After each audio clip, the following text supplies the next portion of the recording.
Salut à tous, ici Reg, bienvenue dans la vidéo actualité de la semaine. Aujourd'hui, beaucoup d'actualités, on va en parler. Comme d'habitude, l'objectif c'est de vous donner mon avis sur l'actualité et pas juste de faire un listing. Je lis vos commentaires, ça me donne des idées pour des vidéos que j'ai envie de faire. Oui, la vidéo sur l'IA sortira. Elle est tournée, elle est presque finie, elle sortira ou dimanche ou mardi prochain. Je vous mettrai quand même dans la description quand on épinglé la liste des actualités, mais je vous incite à vous intéresser à toutes les actus. Et avant de commencer, non, je déconne. Je vous avais dit que si je fais plus de vidéos, il y aura moins de CyberGhost. Du coup, il n'y a pas de CyberGhost aujourd'hui. Mais prenez un abonnement quand même, hein, tout de même. Première actualité de la semaine, c'est Ayo Edebiri qui est enragé par rapport à Elon Musk. Rappelez-vous, Elon Musk, vu que c'est un nazi fasciste, mais vous aimez pas ces termes parce qu'apparemment c'est pas le cas, combien de saluts nazis est-ce qu'il doit faire pour le considérer tel quel, ou combien de comptes nazis doit-il partager sur les réseaux pour le considérer comme un nazi? Bref, je vais pas rentrer dans ce débat-là. Je sais que vous aimez pas la politique dans les vidéos au cinéma, mais Ayo Edebiri a reçu énormément de menaces de mort suite à un tweet d'Elon Musk à l'époque. Rappelez-vous, il y avait des rumeurs qui disaient que Ayo Edebiri va remplacer Jack Sparrow en personnage principal dans la saga Pirates des Caraïbes, parce que vous savez, ils veulent faire plein de films Pirates des Caraïbes, mais il n'y en a aucun pour l'instant qu'officialisé. Ils sont en préparation, mais ils n'ont pas encore donné le feu vert officiel. Et Ayo Edebiri était une rumeur infondée qu'elle a elle-même soulignée. C'était d'ailleurs une rumeur inventée par des comptes généralement très suspicieux pour créer de la haine raciale. On le sait ça maintenant, mais du coup, elle a vu ce tweet. Elle n'a jamais reçu autant de menaces de mort de sa vie. Elle a dit qu'on la faisait chier comme pas possible. Elle a insulté Elon Musk de fasciste et de merde. Et elle a quand même dit que la vie est belle. Ayo Edebiri en pleine explosion, en pleine croissance, c'est une excellente actrice, je l'adore comme tout le monde. Mais tout ça parce qu'au fait, qu'est-ce qui a énervé Elon Musk? Voir une noire dans un film. En fait, Elon Musk, dès qu'il voit une personne de couleur, le fameux DEI ou le wokisme, il est fou. Donc, lorsqu'il a vu qu'une noire allait prendre le rôle principal dans Pirates des Caraïbes, il a pété un câble. Et encore une fois, la rumeur disait pas qu'elle allait jouer Jack Sparrow, ça serait complètement con. Elle allait jouer le rôle principal dans un Pirates des Caraïbes, c'est tout. Et moi, je dis depuis des années,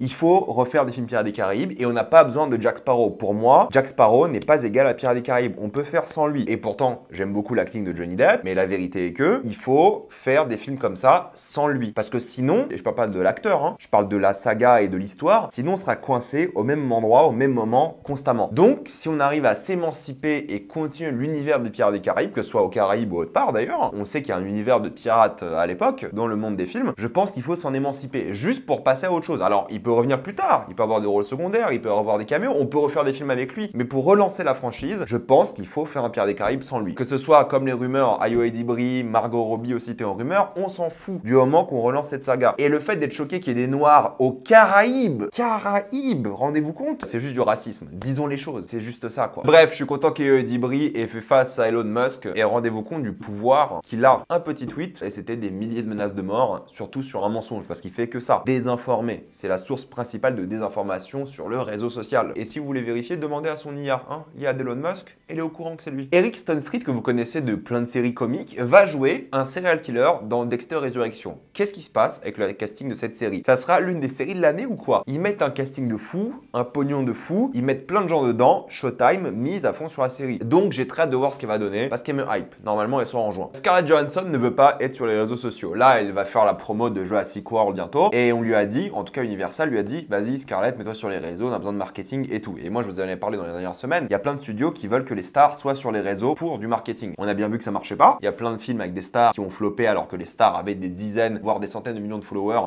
réunis.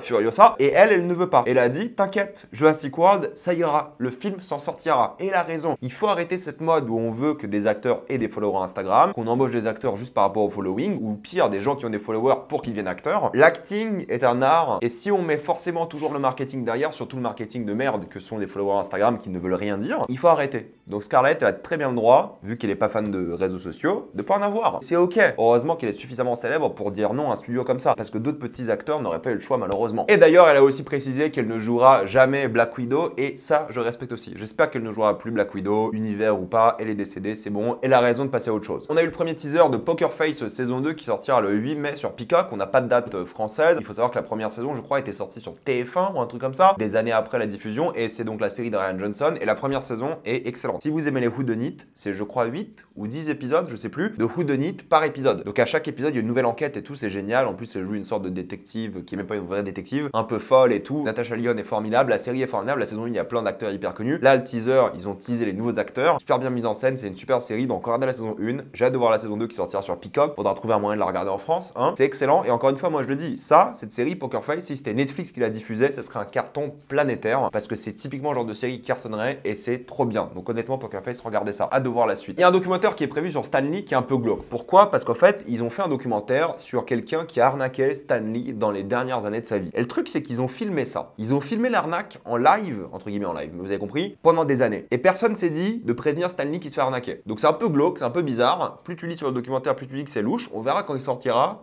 Qu'est-ce qui se passe? Mais en gros, c'est ça. Un mec qui se faisait arnaquer et personne ne lui a dit. D'après l'abondance du documentaire et la vibe autour du documentaire, c'est l'impression qu'on a. Donc c'est très étrange et méchant et horrible. Donc on verra ce que ça va donner quand ça sortira, mais ça m'inquiète un petit peu d'un point de vue éthique. La bande-annonce de la nouvelle série Apple TV Your Friends and Neighbors avec Jon Hamm en rôle principal a été diffusée. Ça a l'air bien. Regardez-la, c'est l'histoire d'un mec qui se fait virer dans un monde de finance et qui va commencer à arnaquer des riches. Ça donne envie, cette bande-annonce. Ça sort le 11 avril sur Apple. Je pense que ça sera vraiment bien. Un autre carton pour Apple. En ce moment, Apple, ils enchaînent. C'est le grand chelem de la dinguerie en termes de qualité de série. Ils font que des bangers, tout est hyper bien noté. Je pense qu'on va s'éclater, je pense que ça va être vraiment bien. J'ai hâte de voir la série, on en parlera. Ensuite, il y a aussi Jeff Daniels qui a rejoint le casting de Shrinking saison 3. Shrinking, moi je kiffe, c'est pas une grande série, mais c'est une sitcom vraiment adorable. Et le fait que Jeff Daniels soit dans la série en tant que le père de Jimmy, c'est top. Je pense qu'on va s'éclater et j'ai hâte de voir la saison 3 parce qu'Apple, il gère en vrai. Une autre bande-annonce, c'est la bande-annonce de You saison 5 qui a été diffusée, la dernière saison qui sortira le 24 avril. Ça m'a pas donné envie. J'ai l'impression qu'on se retape encore la même chose. J'ai l'impression que la fin va être nulle. J'ai l'impression que la série sera nulle. You, ça fait un moment que c'est plus bien. Depuis la saison 2, je pense que ça s'est vraiment cassé la gueule. Mais en tout cas, dernière saison, ça va s'arrêter. Les acteurs ont dit qu'ils voulaient plus bosser dessus. De toute façon, tout le monde veut passer à autre chose. Je comprends. Pas vraiment hâte de la voir, mais je pense qu'on en parlera pour boucler tout ça. D'ailleurs aussi, il y a How to Sell Drugs Online Fast qui a montré sa bande-annonce. Ça a l'air pas mal, honnêtement. Alors normalement, la saison 3 devait être la fin. Parce que la saison 3 se finissait comme une fin. Là, ils ont sorti une saison 4 qui peut être cool, intéressante. Je sais pas si j'en parlerai. Parce que moi, dans ma tête, c'était fini, quoi. Je me suis dit, ok, je suis satisfait. J'ai apprécié les 3 saisons. Je sais pas si je ferai la 4e en critique ou autre, ou même si je la regarderai. Ça sort le 8 avril. Pourquoi pas? Je verrai un peu les retours et voir si je me motive. Il y a beaucoup de séries qui sortent en ce moment. Et voilà, pour ceux qui aiment bien, une 4e, mais normalement, dernière saison qui sort. Mais ils avaient déjà dit ça à l'époque. Si on parle de séries aussi, c'est Devil May Cry qui a l'air trop bien. Déjà, la bande-annonce qui a été diffusée, l'animation est top. Ça a l'air vachement bien fait. Ils ont l'air de respecter le jeu, même si moi, je les ai pas tous fait intégralement. J'ai joué un peu de temps en temps à plein de jeux, mais ils ont l'air de vraiment être à fond. Il y a aussi d'ailleurs le dernier rôle apparemment de Kevin Conroy. Kevin Conroy qui est décédé il y a quelques années est connu pour avoir joué la voix de Batman dans toutes vos œuvres Batman préférées d'animation. Si vous avez vu en VO, clin d'œil. Mais ça a l'air bien. Je sais pas si je regarderai, mais ça m'a chauffé. J'aime bien ce style d'animation. J'aime bien comment il s'éclate avec. Je pense que ça peut être cool. C'est le 4 avril. Quelques news concernant Andor. Alors Andor, les 3 premiers épisodes de la saison 1 sont disponibles sur YouTube. Regardez Andor, c'est l'une des meilleures séries de ces dernières années et c'est de loin la meilleure œuvre Star Wars depuis l'Empire contre-attaque. Ce n'est pas une blague. Je considère Andor aussi bien et j'ai hâte de voir la saison 2. Mais du coup, le showrunner, Tony Gilroy, qui est aussi le scénariste, enfin bref,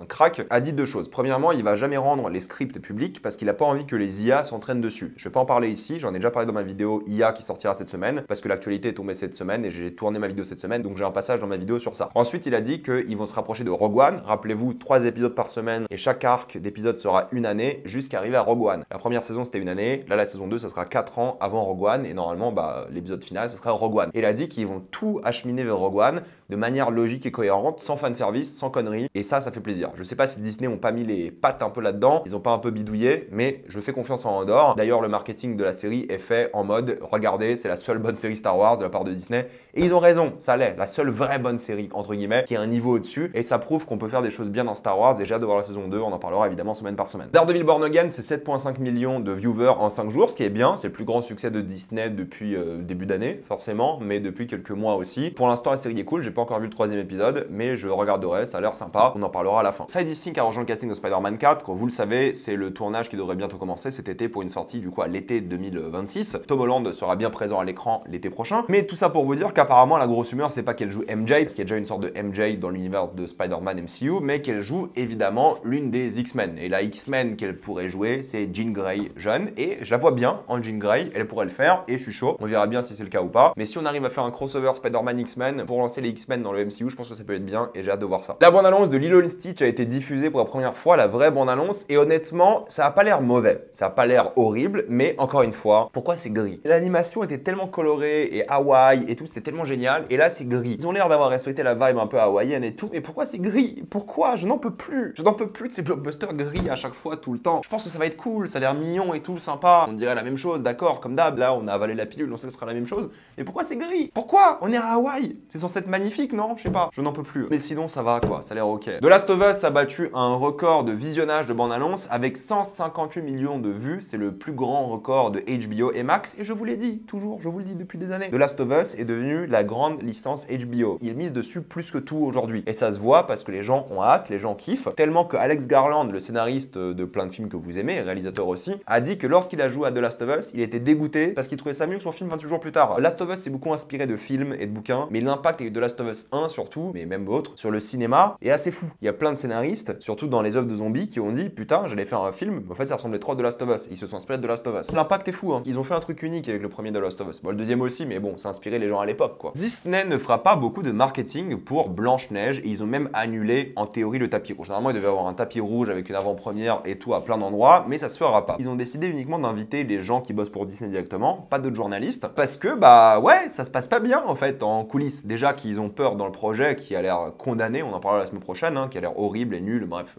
Disney quoi, mais celui-ci a l'air vraiment pourri et surtout Rachel Zegler, Gal Gadot ou Gal Gadot je crois on dit, mais peu importe, au fait ça match pas, c'est ça les coulisses apparemment ça match pas du tout, bah on le sait hein, de toute façon, hein. Rachel Zegler, jeune, progressiste, Free Palestine et tout, Gal Gadot, l'inverse, voilà, full sioniste et tout, donc je pense que ça match pas et je pense pas qu'elles vont faire beaucoup d'interviews et de promos ensemble, il y en aura sûrement un petit peu, hein. Mais Disney sont pas confiants, ils veulent pas forcément miser dessus, c'est étonnant parce que c'est quand même un projet qui coûte hyper cher pour Disney, on sait pas s'il va être rentabilisé, il a l'air horrible hein, le film, la dernière annonce et les clips ont l'air catastrophiques, j'en parlerai la semaine prochaine, mais j'ai rarement vu un film avec autant de polémiques et je vous ferai le bilan de toutes ces polémiques et mon avis sur le film lors de la critique mercredi prochain. Voilà, je vais m'arrêter là, je vous ai dit les vidéos actualités seront plus courtes parce qu'il y en aura 2 par semaine et ça va me permettre de gagner du temps parce que j'ai une autre vidéo à tourner aujourd'hui qui sortira le même jour sur une série, donc merci à tous d'avoir regardé cette vidéo, mettez-moi votre avis dans les commentaires et parfois s'il y a des vidéos qui sont plus courtes, bah tant mieux pour tout le monde, en vrai, ça nous arrange tous. J'ai envie d'avoir votre avis sur tout ça, comme d'habitude pensez à vous abonner à la chaîne pour voir les prochaines vidéos, mettez un j'aime, ça aide beaucoup la chaîne, suivez-moi sur tous mes réseaux pour plus de formats courts ou des lives et moi je vous dis à la prochaine fois. Salut à tous.